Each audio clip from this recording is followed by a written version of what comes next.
Olá pessoal, tudo bem? Pedro, novamente sejam bem-vindos ao canal.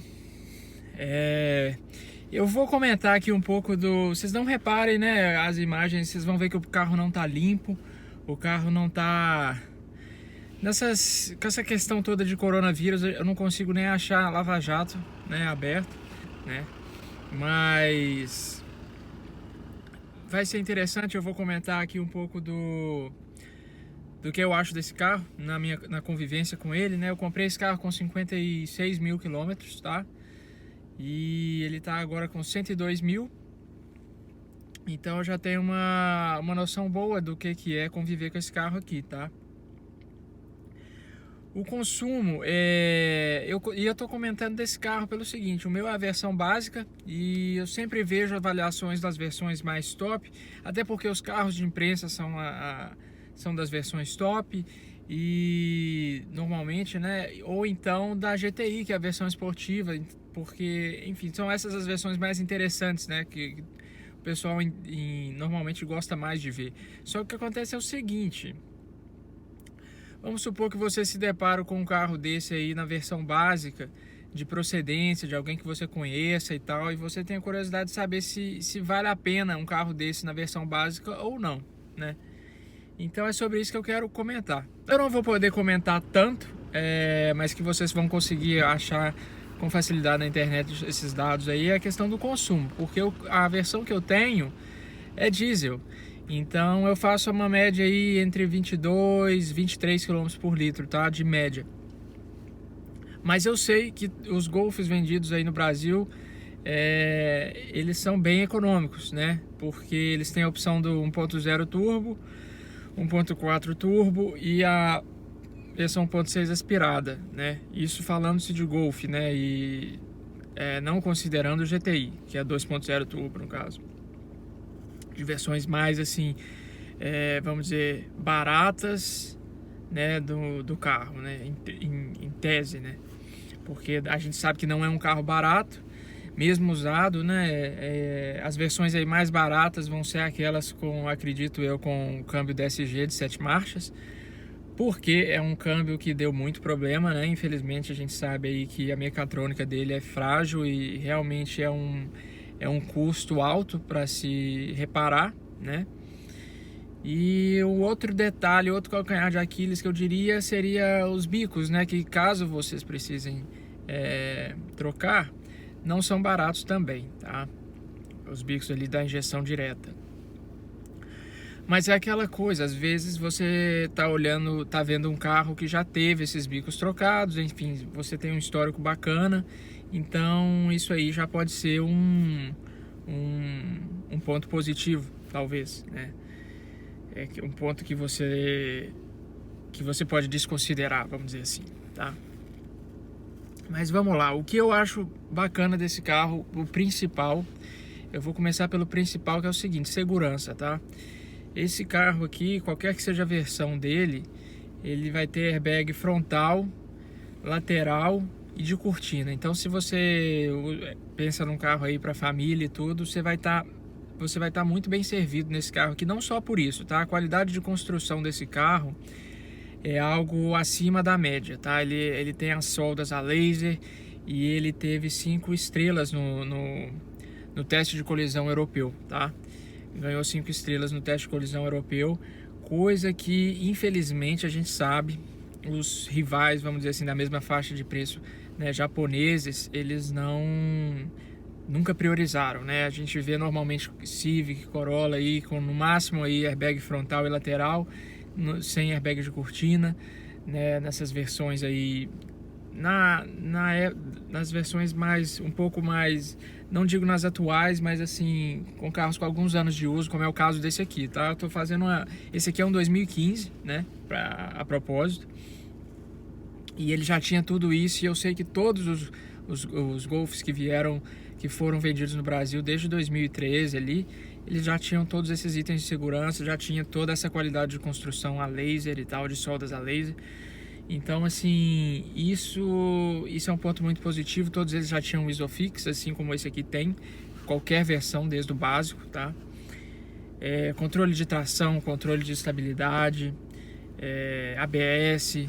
E o que é interessante dizer desse carro é o seguinte: todos eles também, se eu não estou enganado, esse aqui tem, é o básico. Eles têm vamos dizer, se o carro detecta que você está perdendo ali a aderência e tudo, ele vai fechar os vidros automaticamente para, inclusive, proteger ainda mais, né, os ocupantes. Por exemplo, vamos supor que seu carro esteja ali saindo da pista e tal, você está em vias de capotar o carro, entrar numa mata aí cheio de galho e tudo, ele vai fechar os vidros antes mesmo disso aí acontecer, tá? Outro detalhe que eu acho legal desse carro é o seguinte, é o capricho, né, no acabamento, tá? Ele não é ele não é perfeito, mas ele tem um capricho no acabamento que, novamente, né, eu vou usar os japoneses aqui como referência, porque é os carros que são mais vendidos aí na faixa de preço desse carro aqui, tá? Bom, pessoal, aqui a gente tem aquele volante clássico da Volks, que vocês já estão acostumados, né, com a linha toda, até o Up tem esse volante. Então não vou aprofundar muito. Aqui você tem as faixas, né, ou a rádio. Aqui você tem os controles aqui do computador de bordo, e aqui comando de voz, telefone. E aqui do lado esquerdo você tem também volume. E aqui controles do piloto automático. Como esse é o básico, você vai ter esse botão aqui do meio em branco, ó, porque ele seria do piloto automático adaptativo, tá? Que não é o caso desse carro aqui. A multimídia, essa aqui é a menor tela que você vai ter, que eu acho razoável, né? Na verdade, é o primeiro carro que eu tô tendo com multimídia, então pra mim já tá de ótimo tamanho. Não faço questão, não sou fissurado com essas tecnologias e tal, são de grande valia, são muito úteis e tal, mas não é algo que pra mim, particularmente, inviabiliza uma compra, alguma coisa assim. Então esse carro aqui ele vai ter tudo, a tela é menor, mas ele vai ter tudo com exceção da navegação e exceção daquele diagrama dos controles de sensores de estacionamento, porque esse aqui é o básico, então ele não tem sensor de estacionamento, nem na frente nem atrás. Isso inclusive talvez seja um pênalti aí para quem está procurando tá pensando nesse carro na versão básica, já está acostumado com esses itens, né? E também não tem câmera de ré, tá? É algo que eventualmente você pode até adicionar, mas talvez ideal seja mesmo pegar uma versão que tenha esses itens já aí de fábrica, né? Então talvez uma versão que não seja a básica. Aqui você tem esse porta-objetos que você consegue fechar e tal. Aqui os botões ao redor aqui do câmbio, eles são todos em branco, tá? Por ser versão básica. Nas versões mais equipadas você tem um start-stop aqui para o botão de start aqui para ligar e desligar o carro, tá? Você tem o start-stop, que é aquele que desliga e liga o carro nos semáforos, e teria também aqui o controle do modo de condução, tá? Se fosse uma versão aí mais top com esses itens, né? O porta-luvas, ele, ao contrário do Jetta, isso é um ponto positivo para esse carro, você consegue fechá-lo na chave, né? Outro ponto positivo desse carro, ele tem um veludo aqui no porta-luvas. E aqui você tem os slots para CD, cartão de memória. Você tem um controle aqui para refrigeração no porta-luvas. E um ponto positivo desse porta-luvas que eu acho é o seguinte: trocar o filtro de cabine, para quem preza aí por não ter um cheiro, né, na cabine, ter uma cabine, um bem-estar na cabine. Troca da cabine, do filtro de cabine desse carro é muito simples, não precisa de ferramenta. É basicamente desencaixar a tampa do porta-luvas, desencaixar uma outra tampinha que tem ali dentro do porta-luvas e trocar o filtro. Muito simples, tá? Outro detalhe que esse carro tem, que eu acho muito legal, que é um cuidado também que eu acho que o Jetta também não tem, acho que o Civic e Corolla também nunca vi, né? E que percebe-se menos o corte de custo nesse carro por conta de detalhes assim. Tem um carpete ali nos bolsos de porta, entendeu? Onde você vai colocar ali garrafa d'água e tal. Para quê? Para abafar ruído, tá? Então isso aí é uma atenção no detalhe, um capricho que a gente não costuma ver nessa faixa de preço. ele é bem servido aqui de tomadas de 12 volts, né? Ele vai ter uma aqui na frente do porta-copos, do lado de um porta-moedas que tem aqui.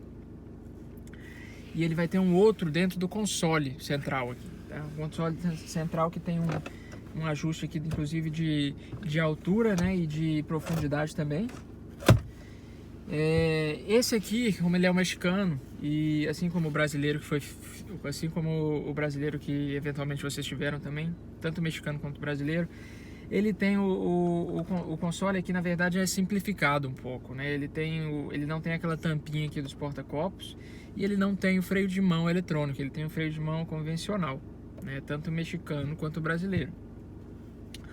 Aqui eu acredito que não seja surpresa para vocês, né? A gente vai ter o porta-óculos assim como vários outros Volkswagen tem, né? O acendimento aqui das lâmpadas. Aqui você tem o controle individual do passageiro e aqui você pode acender a de trás, tá? E aqui é só para você deixar configurado se o carro vai acender quando abre as portas ou não. Aqui tem os para-sóis que são iluminados, né? Ambos com espelho e iluminação. Tá? Retrovisor não é fotocrômico, tá? Na versão básica você não vai ter. Esse aqui, como ele não tem o pacote de luzes, né? Eu não sei qual que é o nome que a Volks deu aí no Brasil, mas o pacote de luzes ele vai trazer um filete de LED aqui, as luzes internas todas de LED, né? E o farol mesmo em xenon, tá? Ele não tem também o sensor de presença ali na maçaneta, tá? É só no botão da chave mesmo. Pessoal, aqui vai outro ponto aí que diferencia a versão básica das versões mais completas, que é a falta do acendimento automático dos faróis, tá? Você não vai ter na versão básica. Aqui, ao contrário do que muita gente pensa, não é a regulagem de altura dos faróis, é a regulagem da iluminação aqui, da luminosidade aqui do cluster, tá vendo? Ela vai iluminar agora? Pois é. Aqui, como qualquer outro carro praticamente, farol alto, farol baixo e haste de seta, né?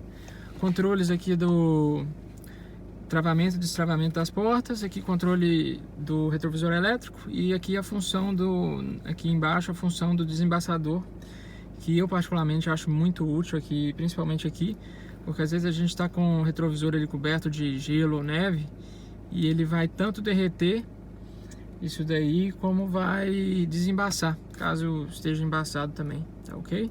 Então um item de segurança aí que eu pelo menos considero muito importante. Pessoal, aqui no banco de trás não tem muita surpresa, tá? Aqui o banco tá regulagem para mim, o banco tá com regulagem para mim o dianteiro, então você vai ter um palmo aqui praticamente, eu tenho 1,69 m, então acho que o espaço é muito bom. Aqui você pode ver que o vidro não desce totalmente, ele fica só 4 dedos acima, então ele abre quase que totalmente, né? Então é muito bom. Você tem aqui o bolso para um porta-revistas, que é muito útil. Esses bancos aqui não são os originais, não são os originais dessa versão, esses bancos são do Golf GTI, mas mesmo na versão básica você vai ter esse porta-revistas. Aqui você tem a regulagem, uma saída de ar-condicionado para os bancos de trás, o que é muito bom, mas ela é bem frágil, então é bom, às vezes as pessoas quando vão passar de um lado para outro, às vezes batem o pé. Essa aqui mesmo está com uma das aletas aqui quebradas, tá? Mas aqui a gente tem aquele capricho novamente, que a gente tem o bolso aqui em carpete, o bolso da porta, né, para você colocar alguns objetos. Aqui você vai ter um porta-copos,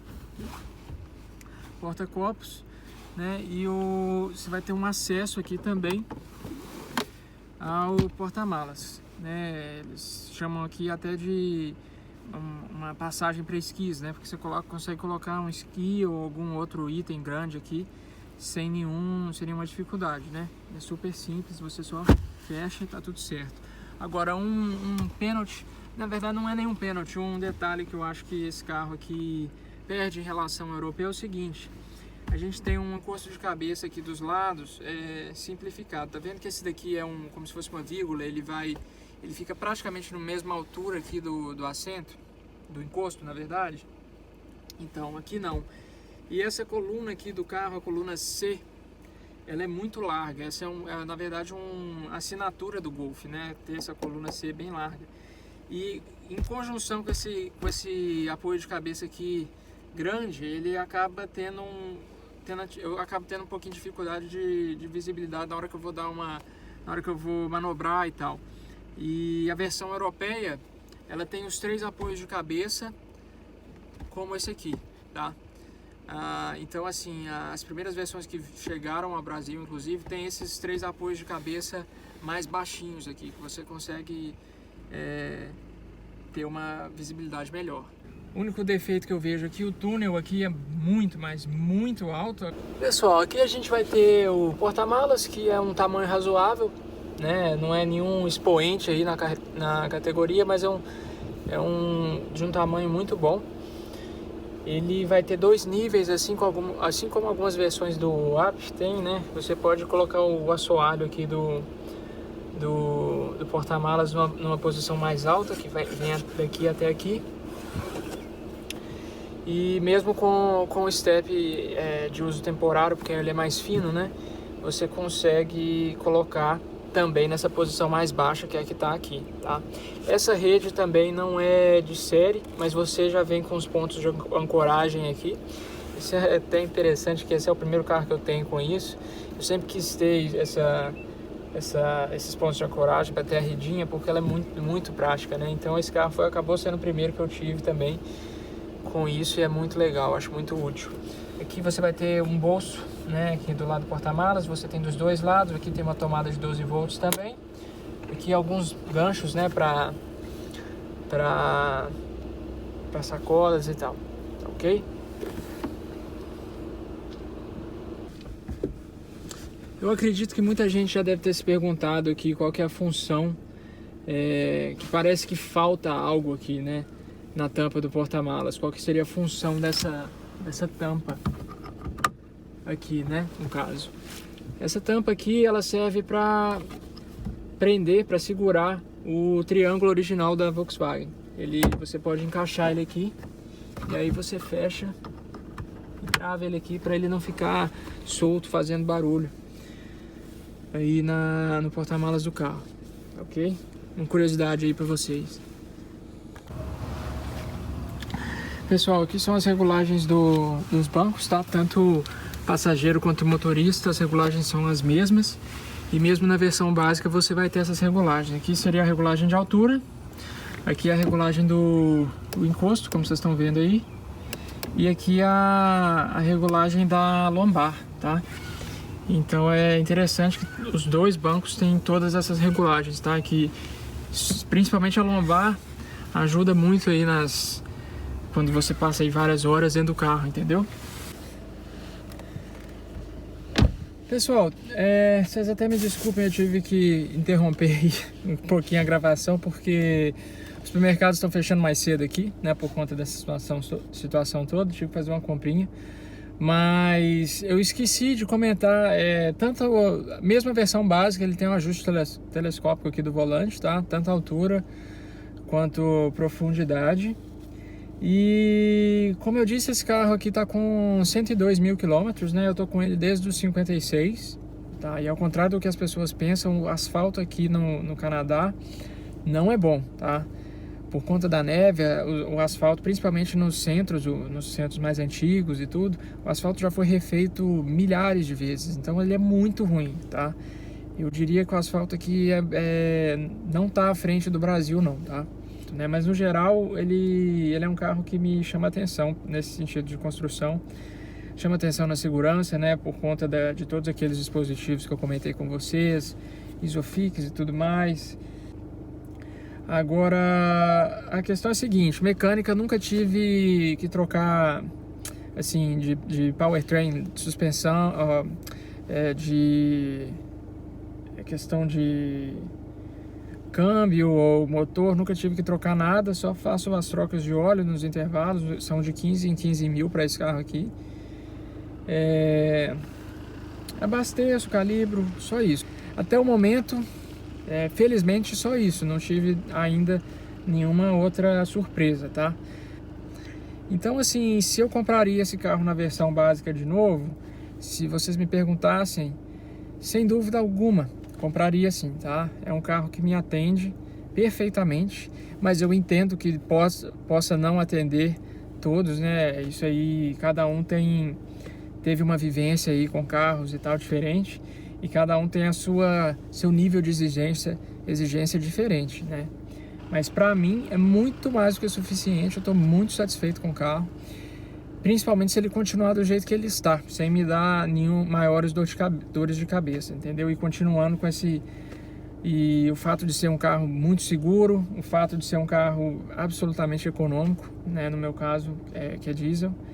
E um carro que eu acho o interior dele muito, para a faixa de preço, eu diria até refinado. Se você for comparar com os carros que vendem mais aí, como Corolla, Civic e tal, que eles têm um interior muito mais simples. Às vezes os botões assim de vidro nem tem iluminação, nem nada, né? Então, a questão do carpete nos bolsos de porta, o porta-luvas aveludado, enfim, são detalhes, né? Mas que sempre você vai ver que sempre tem uma borrachinha nos porta-objetos, enfim. O único que não tem, eu acho, é esse daqui. O único que não tem é esse aqui do lado da coluna da direção. Mas todos os outros têm alguma borrachinha, algo para diminuir ruído. E isso é muito legal. Eu gosto bastante desse carro. E eu espero que vocês tenham gostado do vídeo. É uma opinião minha sincera, né? Caso vocês tenham gostado, né, se inscrevam no canal. Eu tenho alguns outros vídeos para fazer desse carro. Comentem aí se vocês querem saber algum outro detalhe, né? Esse carro ele tá atualmente com os pneus de inverno aro 16.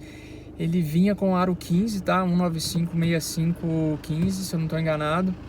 Eu tô agora com 205/55/16, que é a medida original, mas ainda tô com os pneus de neve. Você pode até ter percebido que as rodas ali, elas nem tem a calotinha, porque são rodas da Audi. Eu acabei tirando a calotinha, porque eu ia colocar as calotinhas da Volks e acabou que nem tive tempo de colocar, e agora já tá na hora de tirar e colocar as rodas